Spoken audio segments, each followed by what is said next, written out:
Percayalah bahwa Tuhan punya berkat yang cantik buat hidupmu, punya keindahan buat hidupmu. Walau hari ini mungkin kau lewati tantangan masalah, tetaplah percaya, jangan mundur. Sedikit lagi engkau lihat jawaban doa, sedikit lagi engkau sampai di tujuan Tuhan buat hidupmu. It is the time for morning with the word. Puji Tuhan, selamat pagi, bergabung lagi di Morning with the Word di YouTube channel saya, Mario Marcelo. Dan saya percaya pagi ini ada kekuatan baru ketika firman disampaikan. Tuhan mau kita menjalani hidup dengan semangat. Tuhan mau kita beriman lagi, berjalan lagi, melangkah lagi, tetap kuat, tetap percaya. Amin. Walaupun mungkin ada di antara kita yang sedang menghadapi masalah. Masalahnya cukup berat, Pak Pendeta. Atau tantangan yang datang silih berganti.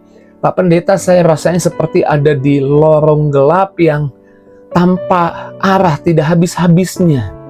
Tapi saya percaya Tuhan mau kita bisa percaya di tengah badai. Percaya di tengah badai.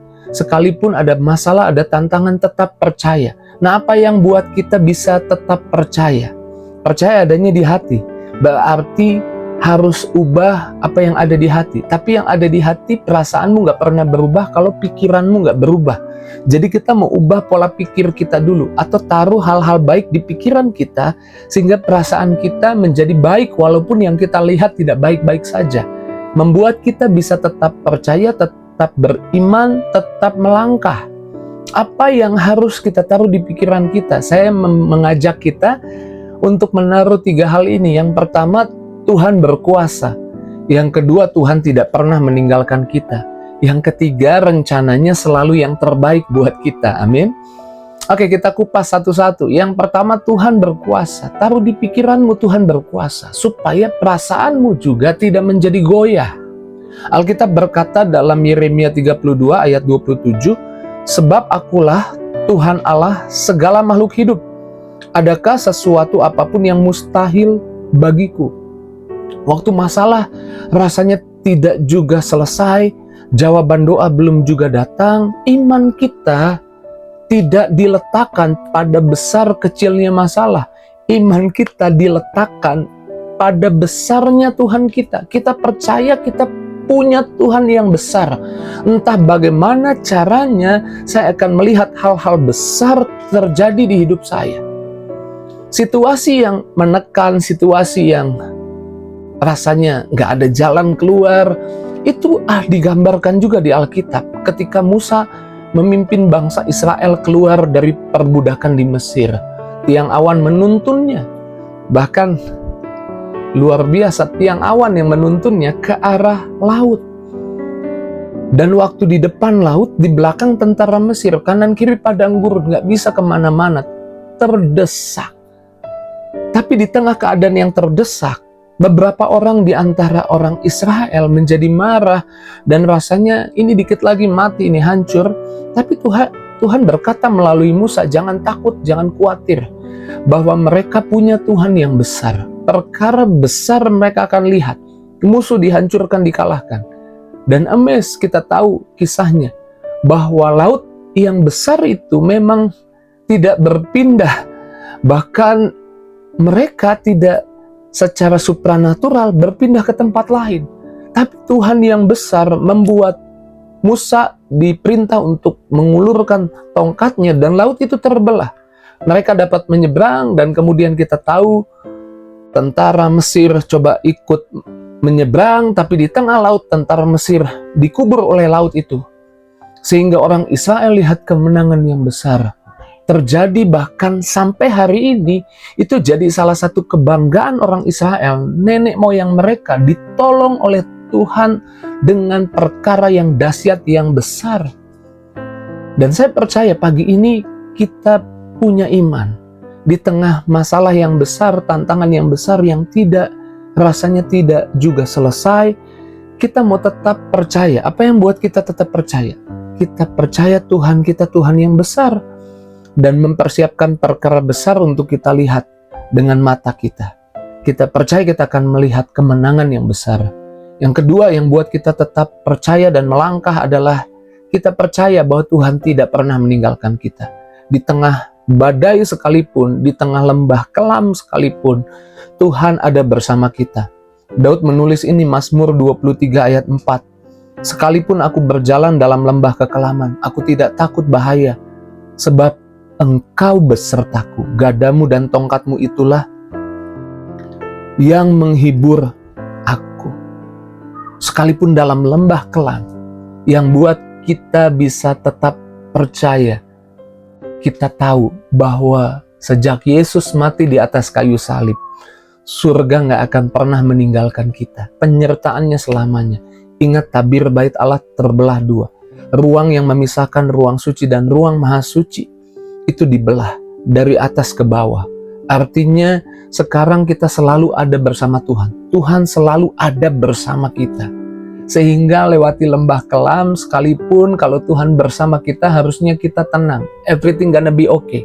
Saudara yang lagi ada di lembah kelam, everything gonna be okay. Kalau engkau bersama Tuhan, lembah kelam jadi aman, jadi baik-baik saja. Tenang, jangan khawatir, jangan panik bahwa Tuhan ada bersamamu. Everything gonna be okay, dan di ujungnya ada berkat yang lebih dahsyat yang Tuhan siapkan buat setiap kita yang sedang menantikan Tuhan. Saya teringat kisahnya Ayub, bagaimana Ayub anaknya mati semua, bisnisnya hancur, kesehatannya gatal-gatal seluruh tubuh. Semua orang bilang, mana Tuhanmu, mana Tuhanmu. Tapi Ayub bergumul dengan imannya, dia tetap menyembah Tuhan. Dia tetap mempersembahkan korban kepada Tuhan. Sehingga secara pribadi, dia punya hubungan dengan Tuhan. Momen-momen yang seperti ini seringkali dipakai Tuhan untuk membuatmu punya hubungan sama Tuhan. Dan saya menyebutnya Ayub siap untuk berkat 2 kali lipat. Dan kita tahu pada akhirnya, Ayub walaupun lewat lembah kelam itu, everything gonna be okay. Dan Tuhan mengganti berkat yang hilang 2 kali lipat. Anaknya, 3 anak wanitanya dikatakan anak yang paling cantik di bumi. Percayalah bahwa Tuhan punya berkat yang cantik buat hidupmu. Punya keindahan buat hidupmu. Walau hari ini mungkin kau lewati tantangan masalah, tetaplah percaya, jangan mundur. Sedikit lagi engkau lihat jawaban doa. Sedikit lagi engkau sampai di tujuan Tuhan buat hidupmu. Itu yang buat kita tetap percaya. Ketika kita taruh di pikiran kita Tuhan berkuasa. Kita taruh di pikiran kita bahwa Tuhan gak pernah tinggalkan kita. Dan yang terakhir, ketika kita taruh di pikiran kita bahwa Tuhan gak hanya menyediakan yang baik, tapi yang terbaik buat kita. Roma 8 ayat yang ke-28 dikatakan kita tahu sekarang bahwa Allah turut bekerja dalam segala sesuatu untuk mendatangkan kebaikan bagi mereka yang mengasihi Dia, itu bagi mereka yang terpanggil sesuai dengan rencana Allah. Percayalah bahwa apa yang terjadi di hidupmu Tuhan sanggup belokkan, Tuhan sanggup bentuk, Tuhan sanggup membuatnya jadi kebaikan buat hidupmu. Percayalah bahwa ada rencana terbaik buat hidupmu. Ingat kisah Yusuf, walaupun dia dibuang, di penjara, tapi Tuhan punya yang terbaik. Dia jadi hero buat keluarganya, jadi hero, jadi pahlawan buat satu bangsanya, bahkan buat bangsa asing, yaitu bangsa Mesir. Dia jadi pahlawan bagaimana di tengah kelaparan, semua orang seluruh bumi kelaparan. Tapi Yusuf bisa punya ide yang dari Tuhan, sehingga bangsa Mesir nggak kelaparan, keluarganya bisa makan, bangsanya bisa makan. Tuhan punya rencana terbaik untuk engkau, bukan hanya diberkati, tapi jadi berkat buat keluargamu, buat kotamu, buat bangsamu. Saya menaruh iman apa yang terjadi di hidupmu adalah persiapan yang Tuhan lakukan untuk Tuhan bisa mengangkatmu di posisi yang terbaik yang Tuhan sudah siapkan jauh-jauh hari ketika Dia bahkan bayar semua itu di atas kayu salib. Saya nggak tahu masalahmu apa.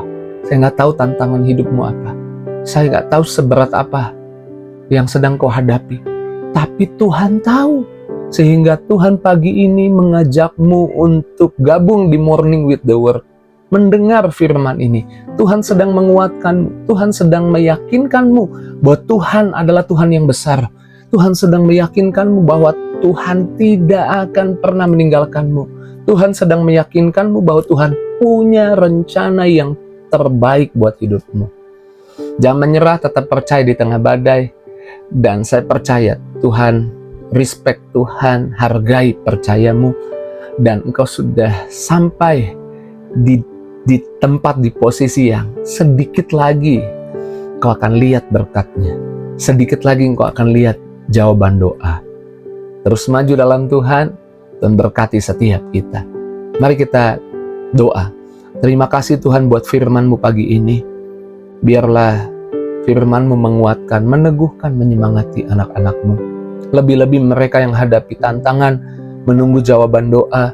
Biarlah pagi ini mereka taruh di pikiran mereka bahwa Tuhan besar, lebih besar dari masalah mereka. Bahwa Tuhan menyertai, penyertaan Tuhan lebih dekat daripada masalah mereka.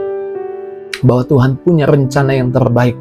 Rencana iblis tidak berkuasa, rencana si jahat untuk menjatuhkan diputar balik oleh Tuhan. Dan Tuhan memerintahkan segala hal yang ada di hidup kami untuk mendatangkan kebaikan. Yang terbaik dari Tuhan terjadi. Terima kasih Tuhan pagi ini. Sekali lagi jamah urapan yang baru mengalir. Sembuhkan yang sakit, pulihkan yang terluka, bebaskan yang dalam masalah. Beri kekuatan yang sedang hadapi tantangan. Hamba doa Tuhan Yesus, urapan kuasa-Mu menyertai kehidupan anak-anak-Mu sepanjang hari ini. Di dalam nama Yesus kami doa, haleluya. Sama-sama kita katakan, amin. Puji Tuhan, saya percaya Tuhan punya yang terbaik buat saya. Dan saya tidak akan menyerah walaupun saya belum lihat jawaban doa.